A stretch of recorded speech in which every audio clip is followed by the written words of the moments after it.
Punjabi novel ਟਾਵਾਂ ਟਾਵਾਂ ਤਾਰਾ ਕਿਸ਼ਤ number 63। ਮਲਕ ਮੁਰਾਦ ਅਲੀ ਤੇ ਵਾਰਿਸ ਆਪਣੇ ਡੇਰੇ ਵਿੱਚ ਮੂਹੜੀਆਂ ਮੰਜੀਆਂ ਉੱਤੇ ਬੈਠੇ ਹੋਏ ਸਨ ਤੇ ਉਹਨਾਂ ਦੇ ਚਾਰ ਚੁਫੇਰੇ ਮਜਲਸ ਲੱਗੀ ਹੋਈ ਸੀ ਜਦੋਂ ਫਲਕ ਸ਼ੇਰ ਦੀ ਕਾਰ ਆ ਖਲੋਤੀ। ਪਿੱਛੇ ਇੱਕ ਜੀਪ ਵਿੱਚ ਹੋਰ ਬੰਦੇ ਵੀ ਨਾਲ ਸਨ। ਆ ਬਈ ਫਲਕ ਸ਼ੇਰਾ, ਕਿੱਧਰ ਦੀ ਚੜਾਈ ਏ ਅੱਜ? ਮਲਕ ਮੁਰਾਦ ਅਲੀ ਸ਼ਰਾਰਤ ਭਰੀਆਂ ਅੱਖਾਂ ਨਾਲ ਤੱਕ ਕੇ ਪੁੱਛਿਆ। ਵਾਰਿਸ ਨੂੰ ਪਤਾ ਏ? ਫਲਕ ਸ਼ੇਰ ਆਖਿਆ। ਨਹੀਂ, ਮੈਨੂੰ ਨਹੀਂ ਪਤਾ ਤੁਸੀਂ ਕਿੱਧਰ ਤੇ ਕਿਉਂ ਆਏ ਹੋ। ਉਹਨੇ ਅੱਖ ਦੇ ਇਸ਼ਾਰੇ ਨਾਲ ਡੇਰੇ ਵਿੱਚ ਬੈਠੇ ਬੰਦਿਆਂ ਦੀ ਮੌਜੂਦਗੀ ਦਾ ਅਹਿਸਾਸ ਕਰਵਾਇਆ। ਤੁਹਾਡੇ ਪਿੰਡ ਵਿੱਚ ਮੇਰੀ ਇੱਕ ਅਮਾਨਤ ਏ, ਉਹ ਲੈਣ ਆਇਆ। ਅੱਛਾ, ਮੁਰਾਦ ਅਲੀ ਉੱਤੋਂ ਵਾਲੀ ਆਖਿਆ। ਉਹ ਕਿਹੜੀ ਅਮਾਨਤ ਏ? ਮੇਰੇ ਚਾਚੇ ਸਰਵਰ ਮਰਹੂਮ ਦੀ ਧੀ ਪ੍ਰਵੀਨ ਘੁਮਿਆਰਾਂ ਦੇ ਘਰ। ਉਹ ਤੇ ਜਲਸੀ ਕਰਨ ਗਏ ਹੋਏ ਨੇ ਤੇਰੇ ਪਿੰਡ, ਆ ਜਾਣ ਤੇ ਗੱਲ ਕਰ ਲਵੀਂ। ਵਾਰਿਸ ਆਖਿਆ। ਮੈਂ ਨਹੀਂ ਚਾਹੁੰਦਾ ਉਹ ਘਰ ਹੋਣ ਤੇ ਉਹਨਾਂ ਦਾ ਮੇਰੇ ਹੱਥੋਂ ਨੁਕਸਾਨ ਹੋ ਜਾਏ। ਬਸ ਉਹ ਘਰ ਹੀ ਏ, ਕਿਸੇ ਦੱਸਿਆ। ਜਿਵੇਂ ਤੇਰੀ ਮਰਜ਼ੀ, ਇਹ ਤੇਰਾ ਤੇ ਉਹਨਾਂ ਦਾ ਮਾਮਲਾ ਹੈ, ਅਸੀਂ ਵਿੱਚ ਨਹੀਂ ਆ ਸਕਦੇ। ਮੁਰਾਦ ਅਲੀ ਆਖਿਆ। ਲੋਕੀ ਆਖਣਗੇ ਇਲੈਕਸ਼ਨ ਪਰੋਂ ਸਾਥ ਦਿੱਤਾ ਨੇ, ਭਾਵੇਂ ਤੂੰ ਸਾਡੀ ਬਰਾਦਰੀ ਦਾ ਤੇ ਮੈਨੂੰ ਪੁੱਤਰਾਂ ਵਾਂਗ ਏ। ਬਸ ਤੁਹਾਡੇ ਕੋਲੋਂ ਇਜਾਜ਼ਤ ਚਾਹੀਦੀ ਹੈ ਚਾਚਾ। ਮੇਰੇ ਕੋਲੋਂ ਕਾਦੀ ਇਜਾਜ਼ਤ ਫਲਕ ਸ਼ੇਰ? ਮਲਕ ਆਖਿਆ। ਜਿਨ੍ਹਾਂ ਦੇ ਘਰ ਏ ਉਹਨਾਂ ਤੋਂ ਜਾ ਕੇ ਮੰਗ। ਉਹ ਵੀ ਮੰਗ ਲਾਂਗਾ। ਉਹ ਉੱਠ ਖਲੋਤਾ। ਅੱਛਾ, ਲੱਸੀ ਪਾਣੀ ਤੇ ਪੀ, ਬੰਦਾ ਲੈਣ ਗਿਆ ਹੋਇਆ ਹੈ। ਫੇਰ ਸਹੀ ਚਾਚਾ, ਇਸ ਵੇਲੇ ਨਹੀਂ। ਕੋਈ ਲੜਾਈ ਝਗੜਾ ਨਾ ਕਰੀ, ਉਹਨਾਂ ਦਾ ਇਲੈਕਸ਼ਨ ਸਿਰ ਉੱਤੇ ਏ। ਉਹਨਾਂ ਨਾ ਕੀਤਾ ਤੇ ਮੈਂ ਵੀ ਨਹੀਂ ਕਰਦਾ। ਧੀਆਂ ਭੈਣਾਂ ਸਭ ਦੀਆਂ ਸਾਂਝੀਆਂ ਹੁੰਦੀਆਂ ਨੇ ਮਲਕ ਸਾਹਿਬ। ਜਾਤੂ ਨੇਜ਼ੇ ਵਾਲੇ ਦੇ ਪੁੱਤਰ ਨਿਜ਼ਾਮਦੀਨ ਮੋਚੀ ਆਖਿਆ। ਇਹ ਧੱਕੋ ਜ਼ੋਰੀ ਦਾ ਕੰਮ ਠੀਕ ਨਹੀਂ, ਇਹਨੂੰ ਮੋੜ ਦਿਓ। ਇਹ ਕੌਣ ਹੈ ਵੱਡਾ ਦਾਨਾ? ਫਲਕ ਸ਼ੇਰ ਮੁੱਛਾਂ ਨੂੰ ਵੱਟ ਦੇ ਕੇ ਪੁੱਛਿਆ। ਨਿਜ਼ਾਮਦੀਨ ਮੋਚੀ ਏ ਤੇ ਆਪਣੀ ਖੱਲ ਵਿੱਚ ਰਵੇ।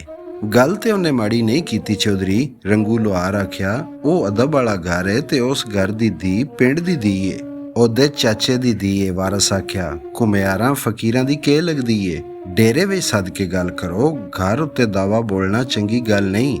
ਨਿਜ਼ਾਮਦੀਨ ਆਖਿਆ। ਇੰਜ ਕਰ ਫਲਕ ਸ਼ੇਰ, ਮਲਕ ਆਖਿਆ। ਜਾ ਕੇ ਪੁੱਛ ਲੈ, ਜੇ ਉਹ ਤੇਰੇ ਨਾਲ ਜਾਂਦੀ ਹੋਵੇ ਤੇ ਲੈ ਜਾਈਂ, ਨਹੀਂ ਤੇ ਲੜਾਈ ਝਗੜਾ ਕਰਨ ਦੀ ਲੋੜ ਨਹੀਂ। ਨਹੀਂ ਪੁੱਤਰਾ, ਜਾ ਤੇ ਆਰਾਮ ਨਾਲ ਗੱਲ ਕਰਕੇ ਲੈ ਜਾ, ਝਗੜਾ ਨਾ ਕਰੀ। ਠੀਕ ਏ, ਫਲਕ ਸ਼ੇਰ ਆਖਿਆ ਤੇ ਬੰਦੇ ਨਾਲ ਲੈ ਕੇ ਟੁਰ ਪਿਆ। ਨਿਜ਼ਾਮਦੀਨ ਤੇ ਰੰਗੇ ਇਤਜਾਜ ਕੀਤਾ। ਬੰਦੇ ਨਾਲ ਲੈ ਕੇ ਕਿਉਂ? ਆਪਣੀ ਹਿਫਾਜ਼ਤ ਲਈ, ਫਲਕ ਸ਼ੇਰ ਆਖਿਆ। ਘੁਮਿਆਰ ਬਹੁ ਫਿੱਟੇ ਹੋਏ ਨੇ, ਇਹ ਗਲਤ ਤਰੀਕਾ ਹੈ ਚੌਧਰੀ। ਤੂੰ ਚੁੱਪ ਕਰਕੇ ਬੋਏ ਕਮੀਆਂ, ਫਲਕ ਸ਼ੇਰ ਝਾੜਿਆ। ਮੇਰੇ ਕੋਲੋਂ ਲਿੱਤਰ ਨਾ ਖਾਈ। ਮੇਰੇ ਪਿਓ ਨੂੰ ਲਿੱਤਰ ਮਾਰਨ ਵਾਲਾ ਹਾਲੀ ਤੱਕ ਜਮੇ ਹੀ ਨਹੀਂ। ਇੱਕ ਪਾਸਿਓਂ ਲਵੀ ਉਮਰ ਦਾ ਨਿਜ਼ਾਮਦੀਨ ਦਾ ਪੁੱਤਰ ਕਰਮਾ ਉੱਠ ਖਲੋਤਾ। ਓਏ ਤੁਸੀਂ ਮੇਰੇ ਡੇਰੇ ਉੱਤੇ ਕੁਪੱਤ ਖਿਲਾਰੂ ਹੋ? ਮਲਕ ਗਰਜਿਆ। ਇਹਨਾਂ ਨਾਲ ਮੈਂ ਪਿੱਛੋਂ ਨਿਬੜ ਲਵਾਂਗਾ, ਫਲਕ ਸ਼ੇਰ ਆਖਿਆ। ਪਹਿਲੇ ਉਹ ਕੰਮ ਕਰ ਲਵਾਂ ਜਿਹਦੇ ਲਈ ਆਇਆ। ਇਹ ਆਖ ਕੇ ਉਹ ਬੰਦੇ ਨਾਲ ਲੈ ਕੇ ਪੈਦਲ ਬਾਸੂ ਦੇ ਘਰ ਜਾਂਦੀ ਗਲੀ ਵੱਲ ਟੁਰ ਪਿਆ। ਨਿਜ਼ਾਮਦੀਨ, ਕਰਮਾ, ਰੰਗਾ ਤੇ ਹੋਰ ਕੁਝ ਬੰਦੇ ਵੀ ਉੱਠ ਕੇ ਆਪਣੇ ਆਪਣੇ ਘਰ ਨੂੰ ਟੁਰ ਪਏ। ਫਲਕ ਸ਼ੇਰ ਬਾਸੂ ਦੇ ਘਰ ਪਿੱਛੋਂ ਅਪੜਿਆ ਤੇ ਉਹਦੇ ਆਉਣ ਦੀ ਖਬਰ ਬਾਸੂ ਨੂੰ ਪਹਿਲਾਂ ਪਹੁੰਚ ਗਈ ਤੇ ਜਦੋਂ ਉਹਨੇ ਬੂਹਾ ਖੜਕਾਇਆ, ਉਸ ਵੇਲੇ ਤੀਕ ਅੱਧੇ ਨਾਲੋਂ ਬਹੁਤੇ ਪਿੰਡ ਨੂੰ ਪਤਾ ਲੱਗ ਚੁੱਕਾ ਸੀ ਪਈ ਫਲਕ ਸ਼ੇਰ ਭੱਟੀ ਨੱਜੀ ਸੁਨਿਆਰੀ ਵਿੱਚੋਂ ਆਪਣੇ ਚਾਚੇ ਦੀ ਧੀ, ਜਿਹਨੂੰ ਖਾਲਦ ਧੀ ਬਣਾਇਆ ਹੋਇਆ ਸੀ, ਧੱਕੇ ਜ਼ੋਰੀ ਲੈਣ ਆਇਆ ਹੈ। ਬਾਬਾ ਸੂ ਆਖਿਆ। ਫਲਕ ਸ਼ੇਰ, ਮੈਂ ਬੂਹਾ ਨਹੀਂ ਖੋਲਣਾ, ਤੂੰ ਬਾਹਰੋਂ ਹੀ ਪਰਤ ਜਾ। ਉਸ ਆਖਿਆ। ਕੁੜੀ ਨੂੰ ਬਾਹਰ ਘੱਲ ਦਿਓ, ਮੈਂ ਪਰਤ ਜਾਣਾ। ਜੇ ਨਾ ਗਲੀਏ ਤੇ ਫੇਰ ਬੂਹਾ ਖੋਲਣ ਲੱਗਿਆ ਚਿਰ ਨਹੀਂ ਲੱਗਣਾ, ਨਾ ਹੀ ਕਿਸੇ ਸਾਨੂੰ ਡੱਕ ਸਕਣਾ ਹੈ। ਤੂੰ ਕੁੜੀ ਆਖਣਾ ਹੈ? ਬੂਹੇ ਨੂੰ ਹੱਥ ਲਾ ਕੇ ਵੇਖ। ਬਸ ਉਹ ਗੰਡਾਸਾ ਚੁੱਕ ਲਿਆ। ਲੈ ਫੇਰ ਬੂਹਾ ਖੁੱਲਣ ਲੱਗੀ। ਫਲਕ ਸ਼ੇਰ ਬੰਦਿਆਂ ਨੂੰ ਇਸ਼ਾਰਾ ਕੀਤਾ ਤੇ ਉਹਨਾਂ ਰਲ ਕੇ ਲੋਹੇ ਦੇ ਗੇਟ ਨੂੰ ਧੱਕਾ ਦਿੱਤਾ ਤੇ ਗੇਟ ਖੁੱਲ ਗਿਆ। ਬਸ ਉਹ ਗੰਡਾਸੇ ਦਾ ਵਾਰ ਕੀਤਾ ਪਰ ਉਹ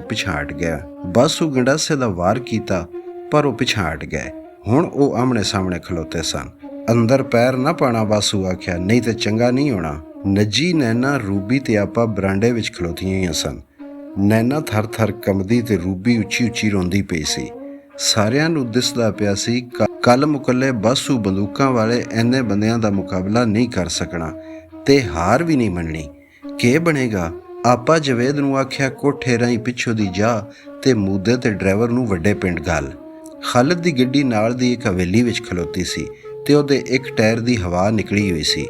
ਡਰਾਈਵਰ ਟਾਇਰ ਬਦਲਦਾ ਪਿਆ ਸੀ। ਜਵੇਦ ਮੂਦੇ ਨੂੰ ਲੱਭਣ ਟੁਰ ਪਿਆ।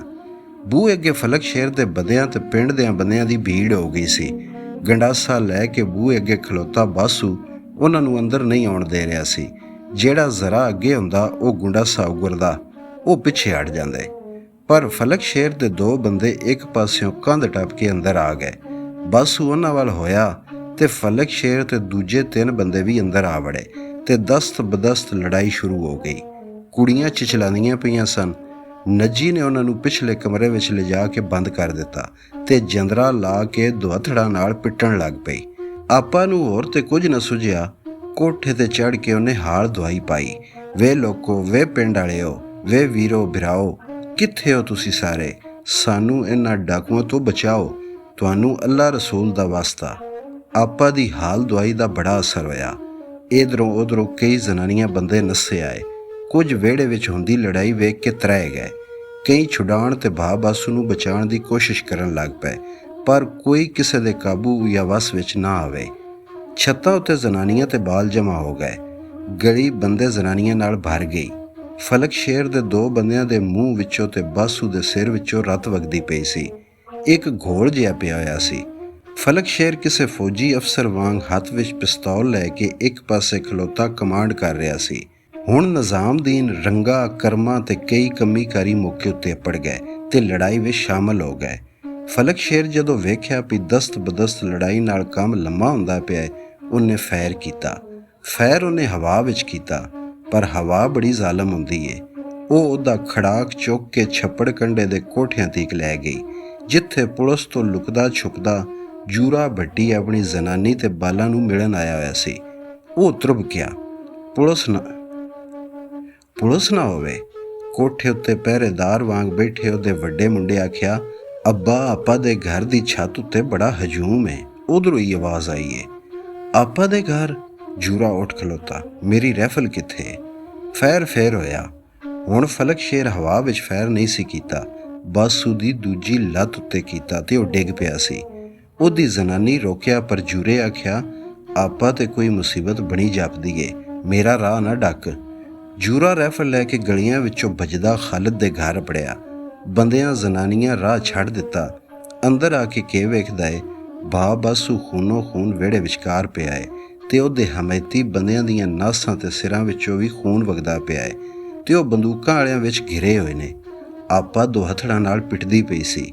ਨੱਜੀ ਫਲਕ ਸ਼ੇਰ ਨੂੰ ਗਾਲਾਂ ਤੇ ਪਲੂਤੇ ਦੇ ਰਹੀ ਸੀ, ਪਰ ਉਹਨੇ ਅੰਦਰਲੇ ਕਮਰੇ ਦਾ ਬੂਹਾ ਭੰਨ ਕੇ ਨੈਣਾ ਨੂੰ ਬਾਹਰ ਧਰੀਕ ਲਿਆਂਦਾ ਤੇ ਬੂਹੇ ਵੱਲ ਲਈ ਆਉਂਦਾ ਸੀ। ਆਪਾ ਜੂਰੇ ਨੂੰ ਵੇਖਿਆ ਤੇ ਹਾਲ ਪੁਕਾਰ ਕੀਤੀ, ਵੇ ਜੂਰਿਆ, ਵੇ ਮੇਰਿਆ ਵੀਰਾ, ਅੱਜ ਇਸ ਘਰ ਦੀ ਇੱਜ਼ਤ ਬਚਾ ਲੈ, ਛੱਡ ਦੇ ਕੁੜੀ ਨੂੰ। ਜੂਰੇ ਫਲਕ ਸ਼ੇਰ ਵੱਲ ਰਾਈਫਲ ਦਾ ਮੂੰਹ ਕਰਕੇ ਆਖਿਆ, ਜੂਰਿਆ, ਤੇਰੇ ਨਾਲ ਸਾਡਾ ਕੋਈ ਵੈਰ ਸ਼ਰੀਕਾ ਨਹੀਂ। ਫਲਕ ਸ਼ੇਰ ਆਖਿਆ, ਤੂੰ ਸਾਡੀ ਬਰਾਦਰੀ ਏ, ਇਹ ਮੇਰੇ ਚਾਚੇ ਦੀ ਧੀ ਏ। ਚਾਚੇ ਦੀ ਧੀ ਨੂੰ ਇੰਜ ਲੈ ਜਾਈਦਾ ਏ? ਛੱਡ ਦੇ ਸੂ, ਤੂੰ ਵਿੱਚ ਨਾ ਆ। ਫਲਕ ਸ਼ੇਰ ਆਖਿਆ, ਅਸੀਂ ਤੇਰੇ ਨਾਲ ਭਿੜਨਾ ਨਹੀਂ ਚਾਹੁੰਦੇ, ਉਂਝ ਅਸੀਂ ਖਾਲੀ ਹੱਥ ਨਹੀਂ ਹਾਂ। ਆਪਾ ਬਾਸੂ ਦੇ ਮੂੰਹ ਵਿੱਚ ਪਾਣੀ ਪੀ ਪਾਉਂਦੀ ਸੀ। ਉਹਨੇ ਫੇਰ ਫਰਿਆਦ ਕੀਤੀ, ਜੂਰਿਆ, ਤੈਨੂੰ ਉਸ ਕੁਰਾਨ ਪਾਕ ਦਾ ਵਾਸਤਾ ਜਿਹੜਾ ਮੈਂ ਤੁਬਕਾ ਕਰਕੇ ਮਾਂ ਦੇ ਦੁੱਧ ਵਾਂਗ ਤੇਰੇ ਮੂੰਹ ਵਿੱਚ ਹੋਇਆ, ਐਸ ਘਰ ਦੀ ਪੱਤ ਰੱਖ ਲੈਵੀਂ। ਮੈਂ ਆਖਣਾ ਛੱਡ ਦੇ ਸੂ। ਜੂਰਾ ਬਿਫਰ ਗਿਆ, ਮੈਂ ਵੀ ਤੈਨੂੰ ਆਖ ਦਿੱਤਾ ਹੈ, ਤੂੰ ਵਿੱਚ ਨਾ ਆ। ਫਲਕ ਸ਼ੇਰ ਕੁੜੀ ਨੂੰ ਬਗਿਆੜ ਵਾਂਗੂ ਗਿੱਚੀ ਤੋਂ ਨਪਿਆ ਹੋਇਆ ਸੀ ਤੇ ਉਹ ਅੱਧ ਮੋਈ ਜਿਹੀ ਨਜ਼ਰ ਆਉਂਦੀ ਸੀ। ਫਲਕ ਸ਼ੇਰ ਦੇ ਬੰਦਿਆਂ ਹੁਣ ਜੂਰੇ ਉੱਤੇ ਬੰਦੂਕਾਂ ਤਾਣ ਲਈਆਂ ਸਨ। ਹਾਏ, ਮੈਨੂੰ ਗੋਲੀ ਮਾਰ ਦਿਓ। ਨੱਜੀ ਬਰਾਂਡੇ ਦੇ ਥੰਮ ਨਾਲ ਟੱਕਰਾਂ ਮਾਰਨ ਲੱਗ ਪਈ। ਹਾਏ ਮੇਰੀ ਧੀ। ਜੂਰੇ ਇੱਕ ਨਜ਼ਰ ਨੱਜੀ ਵੱਲ ਵੇਖਿਆ, ਫੇਰ ਆਪਾ ਵੱਲ, ਜਿਹੜੀ ਉਹਨੂੰ ਹੱਥ ਬੰਨ੍ਹਦੀ ਪਈ ਸੀ, ਤੇ ਉਹਨੇ ਆਖਿਆ, ਫਲਕ ਸ਼ੇਰ, ਮੈਂ ਨਹੀਂ ਚਾਹੁੰਦਾ ਤੇਰਾ ਨੁਕਸਾਨ ਕਰਾਂ। ਮੈਂ ਇਸ਼ਤਿਹਾਰੀ ਤੇ ਕਾਤਲ ਹਾਂ, ਇੱਕੋ ਵਾਰੀ ਫਾਇ ਲੱਗਣਾ ਹੈ, ਪਰ ਤੇਰੇ ਖਾਨਵਾਦੇ ਦਾ ਬੀ ਮਾਰਿਆ ਜਾਣਾ ਹੈ। ਇਹਨਾਂ ਮਾਸੂਮ ਜ਼ਨਾਨੀਆਂ ਉੱਤੇ ਤਰਸ ਖਾ, ਆਪਣੀ ਜਵਾਨੀ ਤੇ ਬੁੱਢੀ ਮਾਂ ਉੱਤੇ ਤਰਸ ਖਾ ਤੇ ਛੱਡ ਦੇ।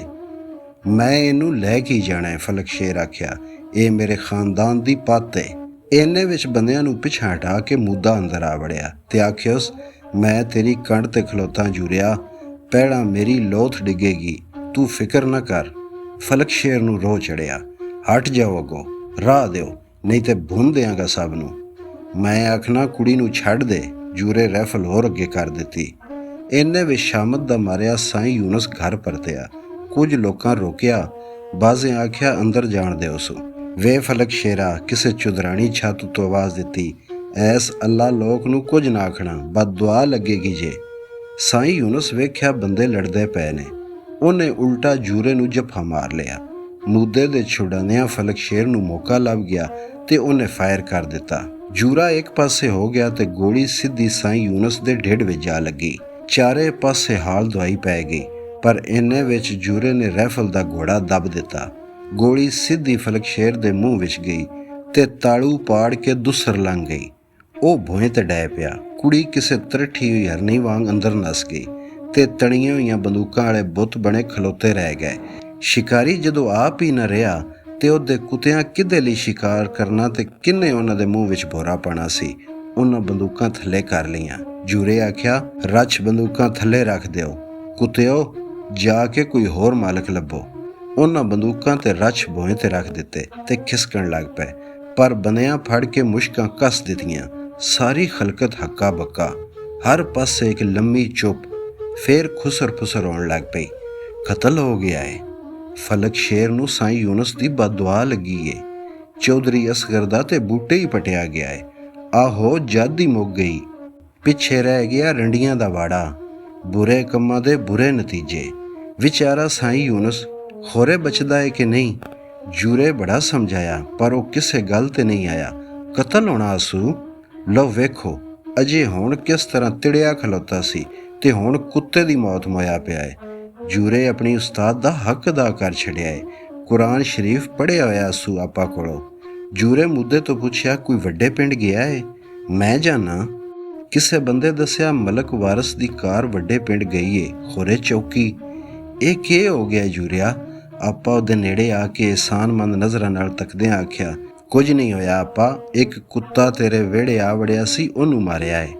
ਜੂਰਿਆ ਤੈਨੂੰ ਸੱਤੇ ਖੈਰਾਂ। ਮੈਨੂੰ ਕਾਹਦੀਆਂ ਖੈਰਾਂ ਆਪਾ? ਮੈਂ ਕਾਤਲ ਤੇ ਇਸ਼ਤਿਹਾਰੀ। ਇਹ ਤੀਜਾ ਕਤਲ ਏ। ਪਹਿਲਾਂ ਵੀ ਕਿਸੇ ਦੀ ਇੱਜ਼ਤ ਬਚਾਉਣ ਲਈ ਐਸੇ ਘਰ ਦੇ ਕੁੱਤੇ ਨੂੰ ਫੱਟੜ ਕੀਤਾ ਸੀ। ਉਹਨੇ ਨੱਜੀ ਵੱਲ ਵੇਖ ਕੇ ਆਖਿਆ, ਨੱਜੀ ਚੌਂਕੀ ਨੇੜੇ ਆਈ। ਤੂੰ ਭਾ ਜੂਰਿਆ?